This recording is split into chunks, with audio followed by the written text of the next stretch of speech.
America and other free and open societies face crucial challenges and opportunities abroad that affect security and prosperity at home. This is a series of conversations with guests who bring deep understanding of today's battlegrounds and creative ideas about how to compete, overcome challenges, capitalize on opportunities, and secure a better future. I am H.R. McMaster. This is Battlegrounds.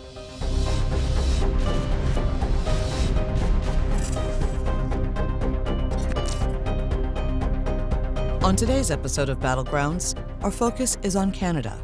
Our guest is David Vigneault, the former director of the Canadian Security Intelligence Service, also known as CSIS. Under his leadership, CSIS elevated awareness of vulnerabilities in sectors critical to Canadian innovation and sovereignty, ranging from biopharmaceuticals and artificial intelligence to aerospace and quantum computing. Prior to CSIS, Vigneault served as Assistant Secretary to the Cabinet for Security and Intelligence in the Privy Council Office. He also held roles in the Canadian Border Services Agency, the Communications Security Establishment, and the Department of National Defense.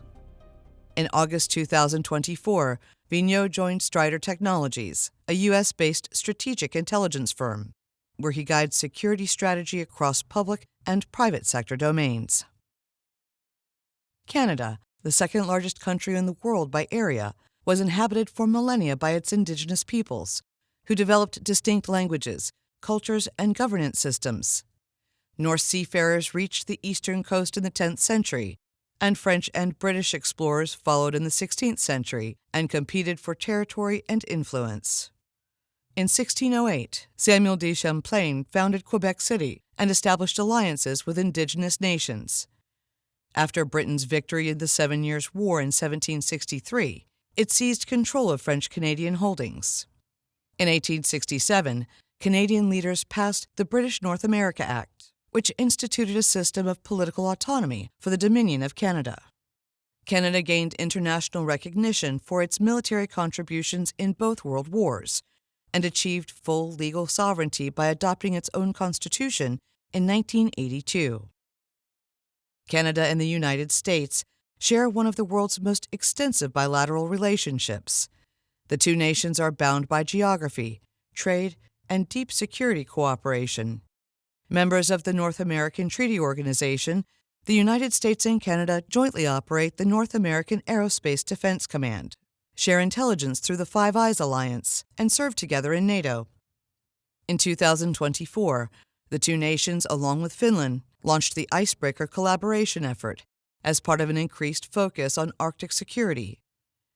The United States and Canada are top trade partners and share over $700 billion in bilateral trade each year. Under the second Trump administration, insults and trade actions initiated in Washington generated economic and political tensions with Ottawa. On February 1, 2025, President Trump instituted a 25% tariff on Canadian imports. Over the following months, the U.S. and Canada went back and forth, adjusting and postponing various levels of retaliatory tariffs. President Trump said that the United States does not, quote, need anything from Canada, called for it to become the 51st state, and called it a, quote, nasty negotiator. After Trump announced the tariffs on Canadian cars and parts in March 2025, Canadian Prime Minister Mark Carney said that the U.S. was, quote, no longer a reliable partner. We welcome Mr. Vigneault to discuss the Canadian federal election results, trade, and the potential for a common agenda for the future of the U.S.-Canada alliance.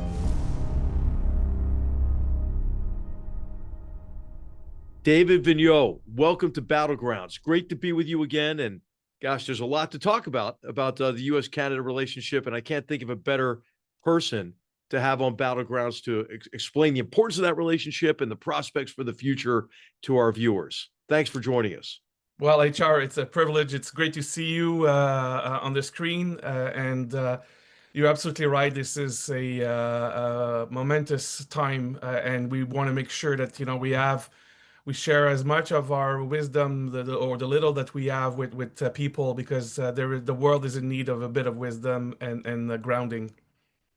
Well, as the situation, as we might call it, you between U.S. Canada relations. I mean, I just couldn't believe it, David. I'm like, really, Canada? I mean, we got problems with Canada. So, but before we get into the the various insults about 51st state and the trade actions that are threatening, I think, prosperity on both sides of the border. I wonder if we could just first set the scene with your perspective on the importance of this amazing relationship between the closest of allies by proximity, and I would say also by aligned interests and everything, including North American defense. But maybe we've heard your background, but maybe how you've grown your understanding of the importance of the relationship, what it means to you. Absolutely. I've had the privilege, HR, to work for the federal government in many different iteration of responsibilities related to national security and defense and intelligence. And you cannot work in the federal government, Canadian federal government, in these sectors without having a very direct and deep relationship with our American partners. Would it be, with the Pentagon, with the armed services, the intelligence services, the border, so ICE and CBP, every organization that in the US administration, there's a corollary in the Canadian system where the people, so the people to people ties in these administration, but also the institution themselves and the governance that has been put in place to essentially manage this amazing relationship that exists between Canada and the US. Complex one. Of course, as a Canadian, I push for Canada's national interest, the same as you will for the US national interest. But I would say that, in the recent past, since the World War II, but even now and in the future, it's my maybe positive view of the future. I think, Canada's national security interest and national interest and the US are very much aligned. And I think this is what we need to go back to some of these fundamentals to understand where we're coming from, where we are, and hopefully how we can build those more stable relationship. Of course, things will be different. We have a president in Washington that has been elected by the people, and he wants to do things differently, and that we'll have to adapt to it and find new approaches. But again, I will say I'm an optimistic, and I do find it possible to continue to build on what has been made us very strong and successful countries. Hey, Dave, before we go into kind of the really recent developments and the tensions of the relationship, and then how we get on a path to a positive agenda, I just want to tell you how much I've appreciated over the years working with the Canadian Armed Forces. It's just been tremendous, and also with law enforcement in Afghanistan. But we had a great partnership with Princess Patricia's Canadian Light Infantry when I was in the 11th Cavalry Regiment, and then of course I had the great opportunity to serve alongside Canadian officers in Afghanistan, and then saw the great valor of the Canadian Army in Kandahar during some of the toughest fighting in the Afghanistan war. Of course, Canada coming to our aid after the mass murder attacks of 9/11. So, of course, Canada's got a special place in my heart because of that relationship between our armed forces. And I mean, both of my chiefs of staff three of my chiefs of staff on the task force in Afghanistan were Canadian officers, fantastic officers, so what do you think the dimensions of this relationship are? Obviously, NATO allies, the military relationship, but you talk a little bit more about intelligence cooperation, North American defense, the role of NORAD, and how we work together on cybersecurity and other issues. Absolutely. I think first and foremost, geography is one of the key element to consider here. And so you mentioned some of the architecture that exists. So NORAD, the North American Aerospace Defense, is a binational command. So it is US and Canadian military who are in charge of the defense of North American aerospace. And as a matter of fact, on 9/11, when the first indications that the towers had been attacked, the Pentagon had been attacked, it was a Canadian general who was in command of NORAD and who was directing the assets of the U.S. military and Canadian military to respond to this, the grounding of planes and so on. And so that just speaks to, the geography has made us obviously being very, very close. On the intelligence side, I think it's very important to go back to history. So the Second World War, we saw the creation of UK-US agreement on signals intelligence. So these were the people who were doing the code breaking, trying to defeat, the Enigma machine and the Nazi codes. And so that alliance between the US and UK was then broadened to include Canada, both because it was a member of the Commonwealth, so a member of the Commonwealth of the United Kingdom, but also because of our geography again. And the geography of Canada meant that some of the geographic location of Canada allowed for the intercept over the years of of Soviet signals that could only intercepted coming from interception stations in Canada.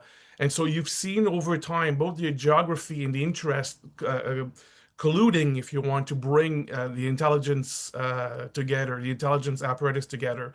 Of course, now we know it publicly as the Five Eyes. So with Australia and New Zealand, being our brothers and sisters in our intelligence. But what we are seeing now, and the UK, don't forget the yes, so the UK and the US at the beginning, then Canada, Australia, and then New Zealand, absolutely. Yeah. And so that essential alliance means that we are sharing not just intelligence, but methods, sources, technology that made us the most formidable intelligence alliance in the history of the world. And so I've had the privilege of working alongside my US colleagues of the CIA, the NSA, the FBI, and other intelligence services, U.S. intelligence services. And that relationship, again, I go back to this notion, it's built on the governance that exists, on the institutions, but also on the people's ties. And I think this is what has made our intelligence sharing so mutually beneficial for both the U.S. and Canada. So David, one of my first phone call when I was national security advisor, I made to Danielle Jean, my counterpart, and I jokingly said, now this, nobody really, I don't think people will be offended by this joke now. They weren't offended back then. I said, hey, Danielle, I just want you to know for sure we're not going to invade you, man, on my watch, because I know it didn't work out very well. When we tried it during the Revolution and during the War of 1812, right? We both attempts to seize Quebec failed, right?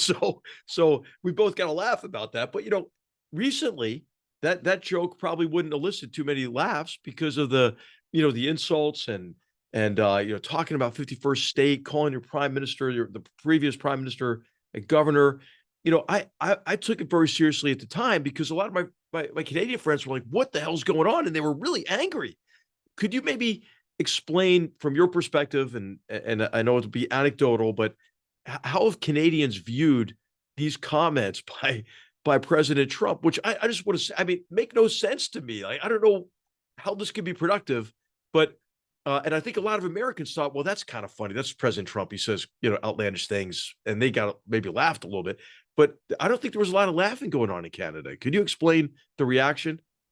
Absolutely. And first, I would like to say that as a French speaker from Quebec, I am glad that the U.S. did not succeed in taking over General Quebec. General Montgomery died in the assault, and Yes. you captured Daniel Morgan, a really famous, went on to be a great general. Thank goodness you released him, because Yeah. we may not have won the Revolutionary War without him. But yeah, But seriously, I'm rooting for the U.S. Every time except when Canada is on the other side, and that includes in hockey. in hockey, yeah. But Or no, in rugby, I used to play against RMC quite a bit, and Queens yes. in rugby. Yeah. Well, no, we can come back to hockey if you want later, but no, I think you're absolutely right. Your comment back then to my colleague and former boss Daniel Jean, to say, look, jokingly that you will not invade, U.S. will not invade Canada. The reality is that we know that President Trump in private has been saying joking with former Prime Minister Trudeau, that the 51st state, and things would be great. And looking at the map, I think the president has a bit of a fixation about when he looks on maps, Real it's estate. like, It's real. It's all about real estate. yes, and the real estate of Canada, and the real estate of Greenland, it may be very appealing. But I think those jokes, I think, really much started as jokes, and trying to get a little bit of leverage. I would say psychological leverage against the prime minister in those discussions.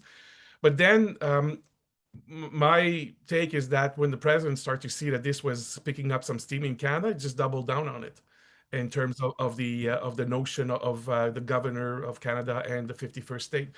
And I think the Canadian population's reaction was very much, it's annoying, it's not very funny, to it's dangerous.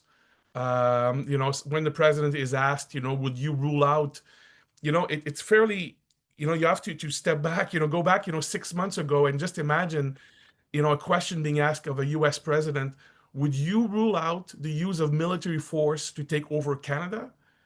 If that question had been asked 6 months ago, people would have said, I thought maybe it's part of a comedy skit, right? Is what they yes, would have thought, right? I yes, mean, yeah, exactly. And so yeah. now the fact that this question is asked, and the answer is not categorically no, for Canada, and very much door open for Greenland. I think there is something different at play here, and this is why we in Canada we just had an election.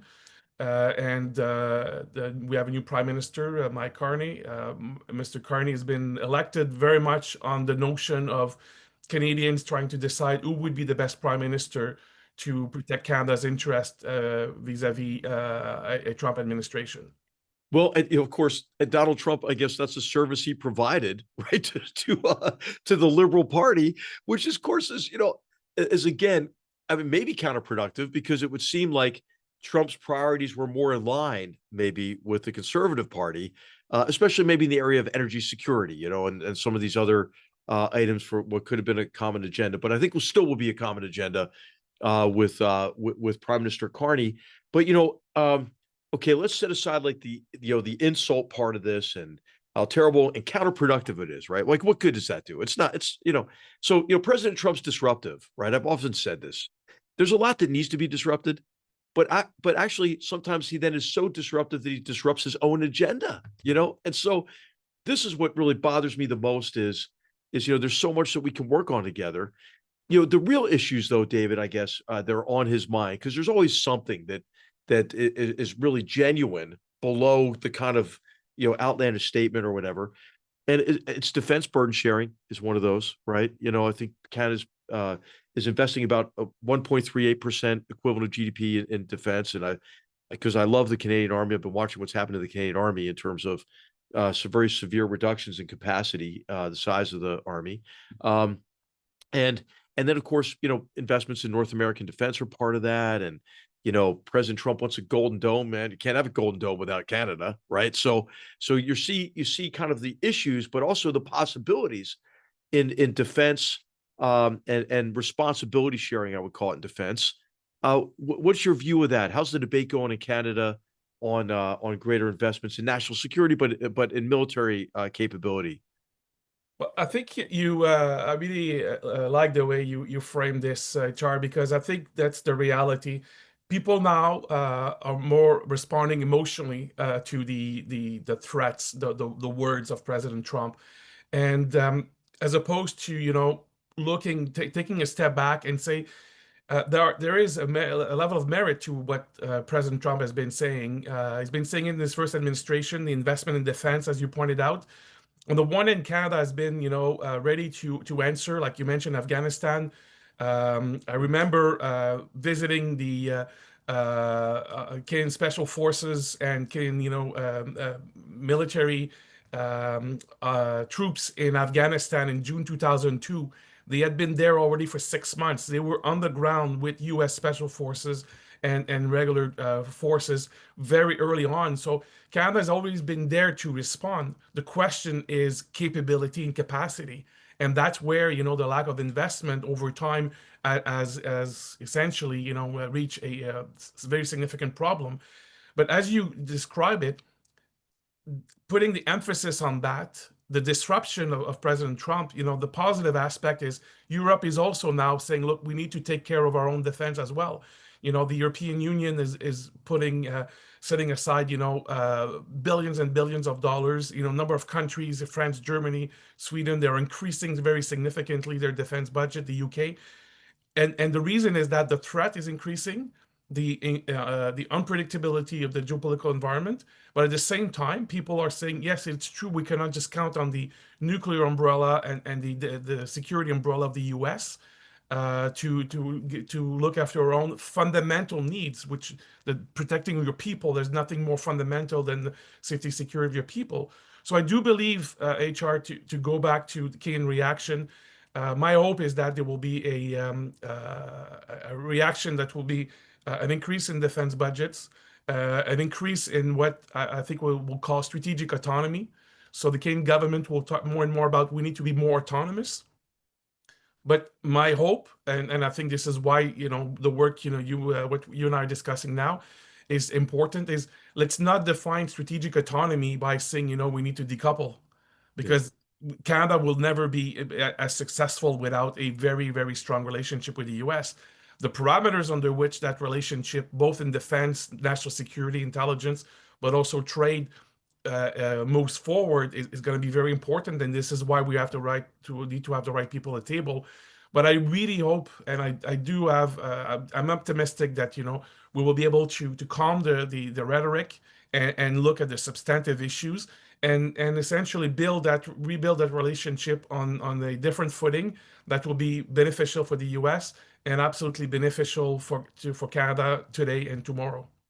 Yeah, David, that's my hope too, right? Is that there will be greater investment in defense in Europe and in Canada, and then the confidence in our mutual reliability will be restored. Then it's like best of both worlds, right? Absolutely. And I so could you maybe talk a little bit more about other maybe elements of a positive agenda between the United States and Canada? We mentioned a little bit of missile defense, and you noted. Well, it's really Canada's intelligence collection capabilities tied to missile defenses across the Arctic, which is the biggest, where all the missiles are going to come from, right? That's one area. But what are the others that you think are top of the agenda for U.S. Canada cooperation and mutual efforts? I think one of the fundamental aspect that will define, the geopolitical environment will be our ability to be going back to this notion, the autonomy we have right now.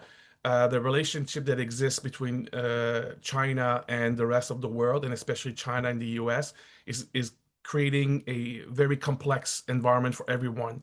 We're trying to navigate how this is going to work. We know that the Chinese Communist Party's objective is to further the interest of the Chinese Communist Party, and pushing it in such a way. And I go back to this more macro point to say the ability that we will have collectively to lessen our dependency on China and not give them the monopoly on some aspect of future technology will be critical. And this is why I think one of the very important partnership between Canada and the US that we need to develop is the development and the extraction of critical minerals that exist in Canada.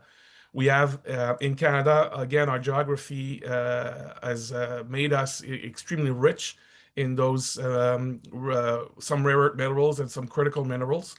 And a number of them are minerals that, where the West and specifically the US is absolutely dependent on China for the minerals. And this is what goes into the production of the most sophisticated weapon systems, information technology, green technology.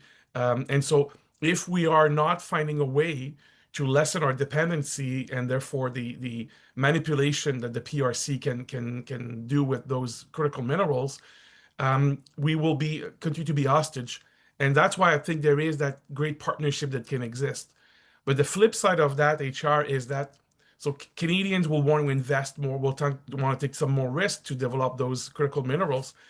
But we have to do it in a way where we cannot be dependent also on the U.S. administration that would essentially turn around and use a national security clause to say we will, put tariff on this or on that.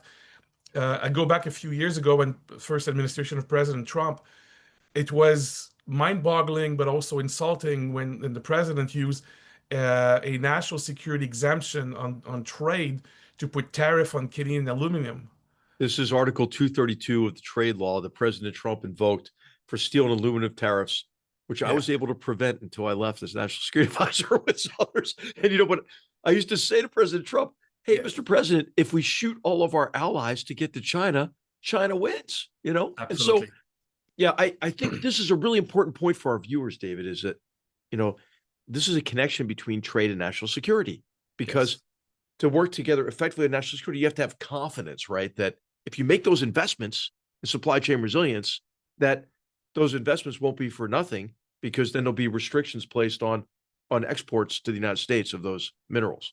And this point, I think HR is very important. We've worked hard, my colleagues and I, to push this notion that economic security was fundamental for a country like Canada, G7, G20, NATO partner, Five Eyes partner, to have a very strong economic base that will allow us to withstand, some of the geopolitical issues that we're seeing today. And if we are not linking, the ultimate national interest, looking at our national security and economic security as a whole, I think this is where we are becoming vulnerable to adversaries who want to do us harm. And as we know, in Moscow and in Beijing, all of these concepts are absolutely amalgamated into one strategy, and this is not positive for us. Right. Yeah, their partnership with no limits, between Russia and China, and their effort to what they say is to bring about a new era in international relations, which means, hey, we're in charge now. Canada, America, the free world, you're finished. We're, get used to it. Hey, there are some legitimate concerns though associated with like steel and aluminum and other commodities associated with transshipment and Chinese offshoring. You see this debate on steel and aluminum, but also car parts, for example, where China transships or creates kind of offshore manufacturing capabilities to avoid tariffs, and to continue kind of their various forms of economic aggression, especially overcapacity and dumping to keep our industries from manufacturing. Do you see any prospect for progress on that, or is this something that that Canada's working on in conjunction with the United States? I'd imagine we're working pretty closely on that. I think the two governments have been, the previous administrations in both Washington and Ottawa have been working on this very diligently. I think the renewed agreement, USMCA, the free trade agreement between Canada, US, and Mexico, was very much at that this notion of building a more North American fortress was absolutely there. Could it be made more aggressive? Could it be made more effective? Absolutely. I'll give you a very specific example. Last year, the US was very much concerned about what you were describing, the manufacturing and the Chinese electric vehicles in Mexico, essentially being able to come to the North American market, US and Canada. And so the US administration put in place 100% tariff on Chinese vehicle. And Canada, looking at it both for our interest, the interest of our partner, the US, and looking at this, say it is also in our interest to make sure that the Chinese are not dumping their cheaper cars into our market and completely depreciate the ability of innovation in our country to manufacture eventually those electric vehicles. Canada then put in place a 100% tariff on those cars, Chinese cars, because you cannot have the soft underbelly concept here take any traction. And so I think there are opportunities. My view is that things have not been perfect. Canada can do things differently. The US can do things differently, and absolutely Mexico. But the danger here is to have an extreme rhetoric that push people away. And I have had the opportunity of the last number of months of spending time in trilateral forums between the US, Canada, and Mexico. And everybody is kind of looking for the right solutions, addressing some of the concerns you raised, HR, about, uh, dumping, the transshipment, and so on. But at the same time, doing it in a way that is consistent, is based on some agreements between us, and that we can implement and enforce. And I think this is why I hope, go back to this notion of cooler heads prevail, negotiate the right agreements, review the ones that need to be reviewed, but build this great relationship in a way that will be beneficial for both our countries in the years to come. And USMCA is coming up for renegotiation again next year, so it's an opportunity, right? We've got a very competent U.S. trade rep, Jamison Greer, and I remember fondly, working like on the sidelines a little bit, but but observing the work that your old ambassador David McNaughton was doing in Washington. He did a fantastic job, and the Mexican team did a great job. So as you look at maybe just North America broadly, maybe we'll just take it even beyond, right? So we're talking about like a positive agenda, right, for U.S. Canada, supply chain resilience, energy security, defense, missile defense. I mean, that's what we should have. Is we should have like a positive agenda, I think. Yeah. Let's go look at Mexico, which doesn't look very positive these days to me, David. I'm really worried about our friends, south of our border in terms of large areas of the country being ungoverned, really, or really governed by, by drug cartels. And of course, President Trump is very concerned about this, the narcotics trafficking, border security broadly, but really the fentanyl poisoning. And Canada got caught up in that too, I think mainly because of concerns of money laundering associated with some of these networks, including the Chinese part of the network that provides a lot of the precursor chemicals, right, for fentanyl manufacturing in Mexico. I know obviously Canada's played a huge role in this hemisphere overall, with helping with the Venezuela problem, the Cuba problem, the Nicaragua problem. I always was in conversation with my counterparts in Canada about hemispheric issues. What's your read of the Mexico situation and the prospects, right, for the future of Mexico and its relationship with both of our countries? It's very interesting, and I'm unfortunately, you were trying to get me into the positive side of things, and now it's more difficult to be positive there. The Mexican administration now, President Sheinbaum, she's very competent. She has been able to establish herself as a good leader. She has been demonstrating, a lot of assertiveness in her approach vis-a-vis President Trump. But the problems are so fundamental inside Mexico in terms of the security situation that you described.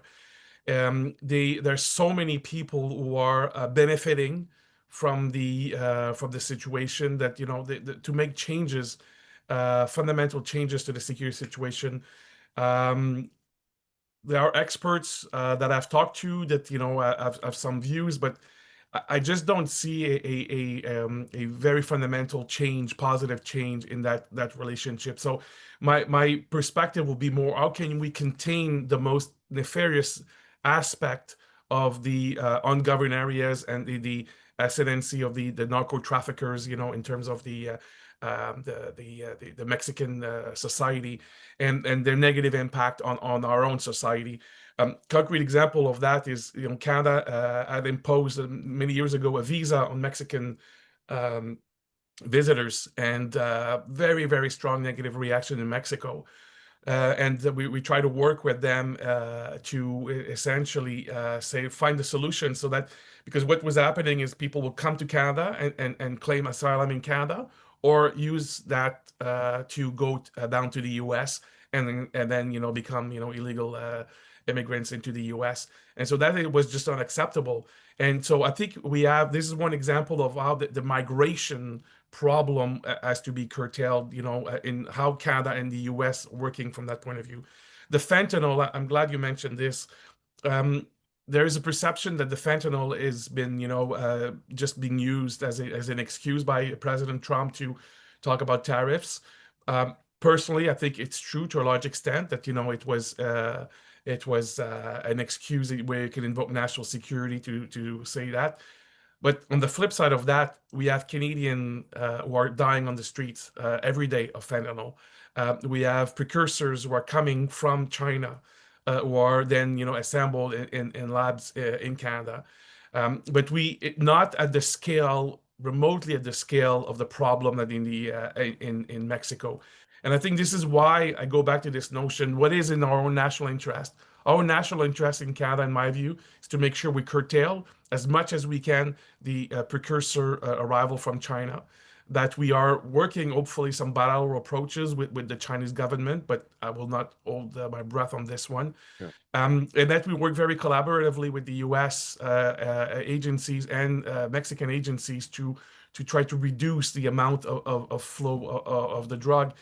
But these are the kinds of problems, HR, that again, it's very difficult for me to be positive or optimistic about how to fix that, because at the end of the day, there's so many people who benefit from this kind of status quo, from the fact that they're making too much money, and so in my view, the ability of the Mexican government, with all the help from anyone from the outside, to curtail this, I don't really see it. It's more a question of how can we work collaboratively, where we can make positive movement, and where we can curtail and maybe minimize the influence and impact, nefarious impact of the cartels.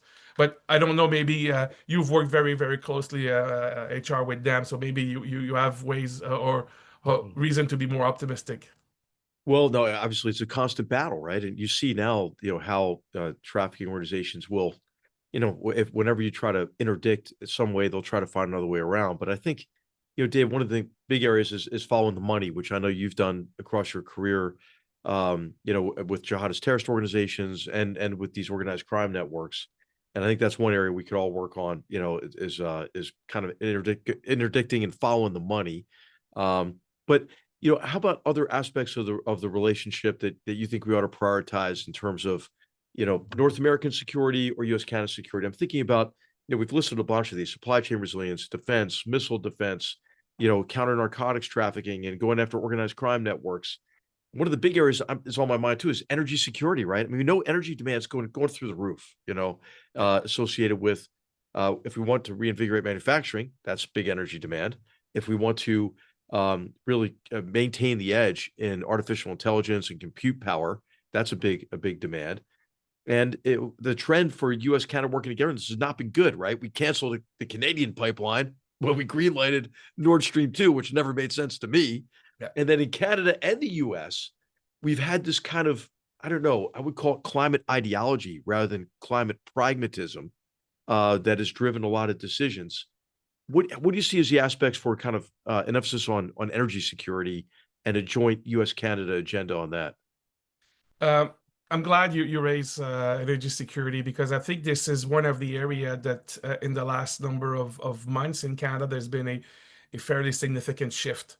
You talk about the pipeline from Canada down to the U.S. So there is, I just forget the statistics, but Canada is the largest supplier of oil to the U.S. Yeah. I just don't have the exact numbers in mind, but we are sending fueling the refineries in Texas with the oil from Alberta, and it's essentially that has displaced a number of the or a quantity from countries that are more problematic for the US and for Canada. And so from that point of view, how can we change the dynamic? And I think what's been happening in Canada, because of the reaction to President Trump's comments on the 51st state and so on, is realization that we need to have a different perspective to our energy.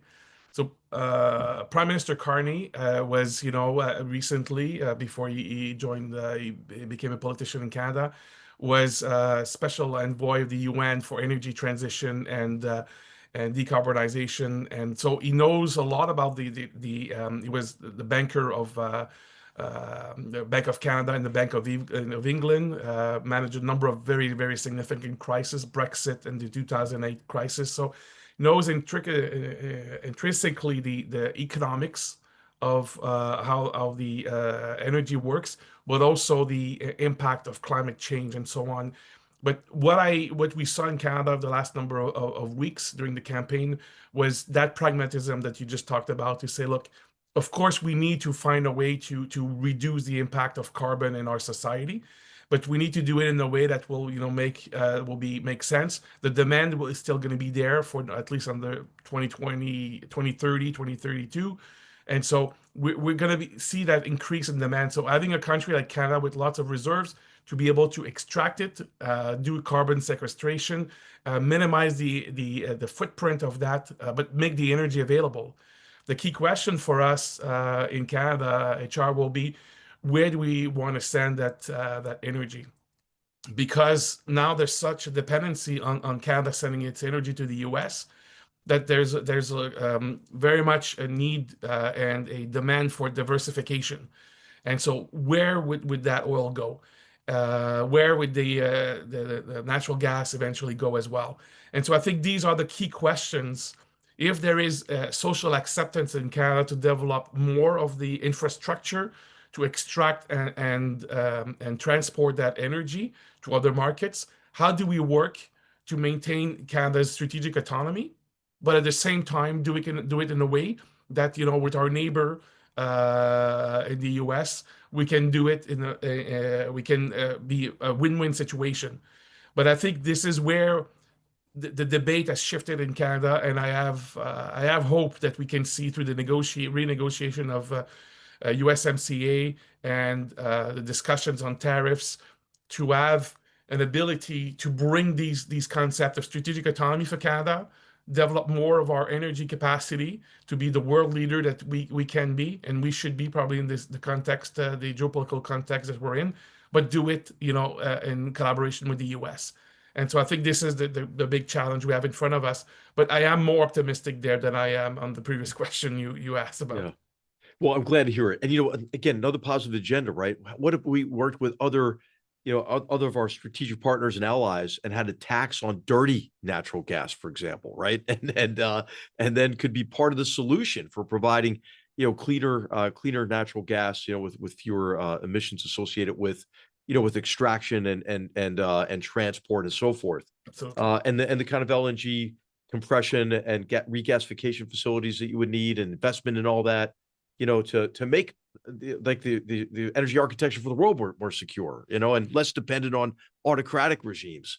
Hey, because this has been so much of your career, while you're at the Canadian Security and Intelligence Service, and then in retirement as well, could you maybe share your thoughts on what's most important to secure critical infrastructure, to secure sensitive technology and intellectual property from either, countries that are hostile to us, like China with these Volt attacks that we've seen, or the sustained campaign of industrial espionage that we've seen our private companies as well as our governments and labs and so forth subjected to? What should companies be thinking about, and how should we think about securing our infrastructure and securing our intellectual property?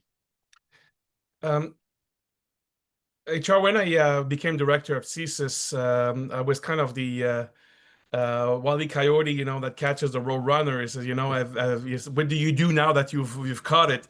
And so I have been lamenting in Canada the fact there is not enough national security dialogue, with the population, with institutions, and so on. And so when I became director, one of the first thing I did was to try to put myself in an uncomfortable position to be in public and talk about these issues.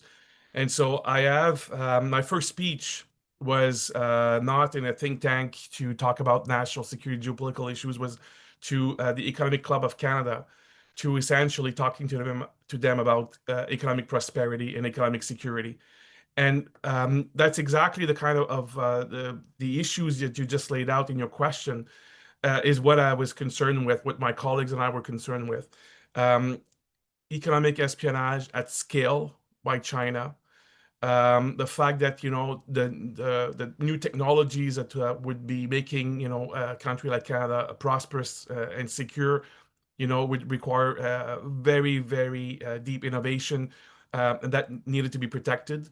And so my plea was for the private sector to really stand up on national security issues and work with the government to do that. And so that was 2018. And if you flip to 2025, the one thing I would say now, and I've said it to a few organizations recently, I would say that national security is too important to leave it to government. And by that, I mean the world has changed so much that, universities, research labs, private companies are the ones where they're at the forefront of geopolitical fight that we are seeing. I'll give you a very specific example. The GRU, the Russian Military Intelligence Service, has put in place a new unit taking over from different other parts of the Russian intelligence service. And that unit has three fundamental tasks. And one of them is assassination and sabotage. The other one is recruitment of agent. And the third main task is to essentially penetrate Western universities and enterprises to be able to steal our technology, because they're not able to develop it at scale anymore, and they're not able to innovate, and maintain, or at least not to fall back so much. So when you look at this is fairly new, publicly made available development. So the world we're in now, we absolutely need to find ways to continue to innovate, continue to partner with as many people as we can in the world, but do it in a way that protect this innovation.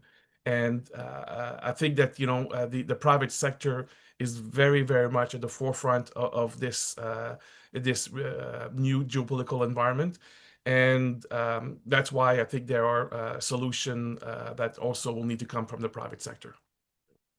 Well, I'll tell you, I'm so glad that you're still engaged on all these issues, because I do think, every company, every boardroom, discussion has got to be about how you harden your enterprise against these sustained campaigns, these very sophisticated and relentless actors, right? I mean, who come after you in any way they can. I can't believe we're almost out of time. This is flying by, but we've got to talk about South Asia, right? And what has happened, along in Kashmir, and now the expansion of the conflict between Pakistan and India, and maybe if you could share your thoughts about the dangers associated with that conflict, but also maybe in context of some of the disappointing experience you've had with India from a Canadian perspective, associated with the activities of some of their intelligence agencies against what they define as terrorist individuals, but on sovereign Canadian soil, and a foil plot actually in the United States as well. But how do you see the relationship with India, and what's your read on what is a very dangerous conflict that's ongoing in South Asia? So yes, it has indeed been a very very interesting and challenging relationship with India. So Canada, just to situate a little bit for your listeners, Canada is home to a very large population of Indian Canadians coming from different parts, different religions. But we do have a fairly significant population from the Punjab who are of Sikh religion. And there is a movement, a political movement, but also some terrorist activity associated with that movement to create an independent Khalistan that has taken root in Canada. We're talking here, it's very important, we're talking very small number of people who are engaged in these activities. But over the years, we've been working very closely with the Indians and Canadian authorities to try to circumscribe their activities. But at one point, there was an assassination of a religious leader in Canada. Someone was also suspected of being involved in terrorist activity.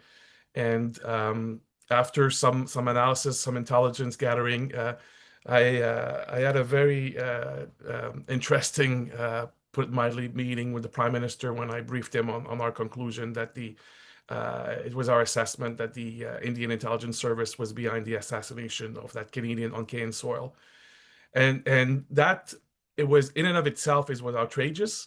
But I think if you step back a little bit, is, it's outrageous and it's also very disconcerting because, as you mentioned, HR, there was an associated plot to assassinate another individual in the US.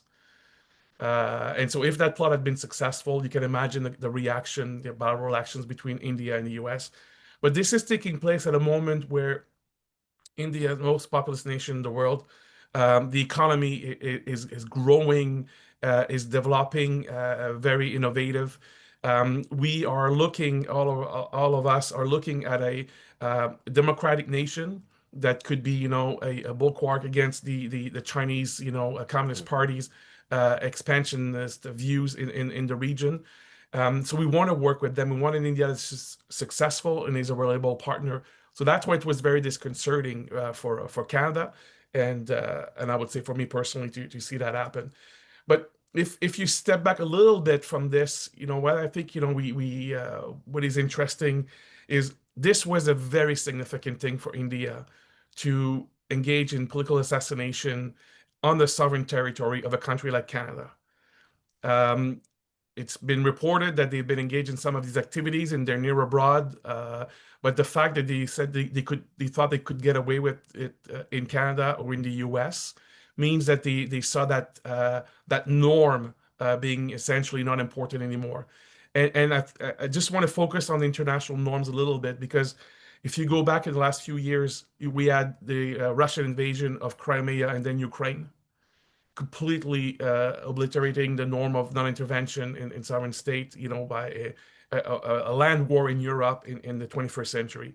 You're talking about We have the 2014 invasion. Yeah, absolutely. 2014 invasion, and then the lack of reaction emboldening Russia to go and invade the rest of Ukraine.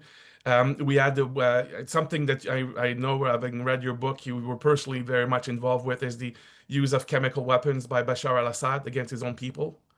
The assassination attempt by Russia on the former Russian agent in UK, Skripal, using fourth-generation chemical weapons. Yes. The militarization of the South China Sea, and now very recently, gray zone activities of China in the Yellow Sea, in zone that are contested with South Korea. All of these norms are essentially eroding in front of us. And I think this is what is of most concern for me, is that more and more the technology, the weaponry, and the lack of these norms will mean that we live in an environment, a geopolitical environment that this is unprecedented. And I think then bringing it back to Canada-India relations, I really hope that some lessons have been learned in New Delhi about this. And I hope that with the new Prime Minister in Canada, there's the ability to do a reset. And then we will be able to work with partners in a way that is more mutually beneficial. But that is for the Canada-India relation. Your other part of the question on what's happening in Kashmir, I think, is also very, very preoccupying, not just because of the fact they have nuclear weapons, but essentially we have a very aggressive agenda in Delhi. We have a weakened state in Islamabad. And this situation essentially creates an environment that I think is ripe for miscalculation on both sides. There will be enormous pressure on both parties on the one end, to de-escalate, but there will be other elements that will see their own benefit to continue to see an escalation. And right now, or in the past, what would have happened is you would have had, maybe Beijing trying to engage with Islamabad, the US with Islamabad and Delhi, try to find ways, but people are distracted. People have different interests at the moment, and there is as I said, a risk of miscalculation that is of real concern. I don't know how you see it, HR. I would be interested in your view of that. No, hey, I agree with you. And I was just thinking of, something like the assassination of Archduke Ferdinand that starts World War I. Hopefully China's not giving a blank check, so to speak, to Pakistan. It is a very dangerous situation. And of course, we do need India to succeed for the reasons you mentioned, but of course, so many other reasons. I mean, because the scale of India, even a small problem there is a big problem for the world, So, it is disappointing, that these norms are being eroded. We have to work together. We're speaking, obviously, this week on the 80th anniversary of the end of World War II, and what you've mentioned are grave dangers, that could make what should be the unimaginable imaginable again in terms of, large scale war, between major powers, and so, gosh, I'm glad that you're still engaged on all this, David, and I hope that our discussion could be a basis, a small basis, for renewal of trust, as well as maybe replacing some of the negativity with a positive agenda for the U.S.-Canada relationship, North America, and the free world. But what I'd like to do is just end by giving you an opportunity to say whatever you'd like to say to our audience. We have a large audience in the U.S., but an international audience. I mean, what do you want to share in terms of your assessment of the situation or opportunities to help build a better world for generations to come? Wow, that's a simple task. That's our mission here at Battlegrounds, Yes. right? Is to kind of find, generate Yeah. some of these ideas. It's No. it's a bit altruistic and maybe overly ambitious, but what's the alternative? I think for me is going back to what I said a few minutes ago, which is I do believe that these problems, the environment that we live in, of course, we're focusing, you and I know more in terms of the geopolitical defense and security environment, but this is now transcending all aspects of our society when it comes to, small town in the US or Canada, that have maybe an impact on trade or on you mentioned fentanyl. We talk about the impact on the ability to be prosperous nations. When you look at all of this, I go back to this point. Let's not leave all of these solutions or this analysis to governments.